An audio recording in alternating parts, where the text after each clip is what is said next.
Yankoso anwa NDC amanyoko no emu owura Raphael Komla Koda oronsunani da kwan se ho central wobepre na hyebedwa akonya no na osesemu ditumi ne manua de sinani so ba akone se obete educational scholarship fund e de ama school for year wo ho central mensin mu ane abatom pesua no so ne Adom TV Kasee edi nkomoyi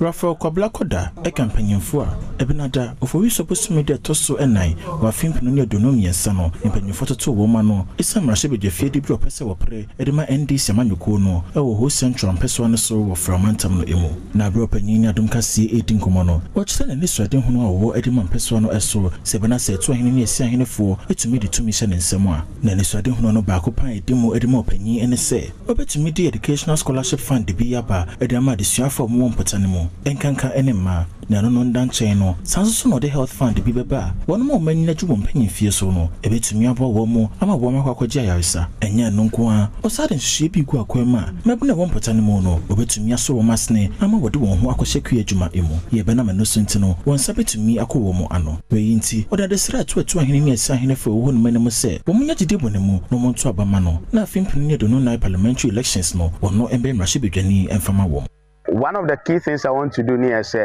by the time I'm out of office, or I am about leaving to move on to other things, I want to leave a good name. So whatever I would do to make sure that I have a good legacy left in our great party, National Democratic Congress.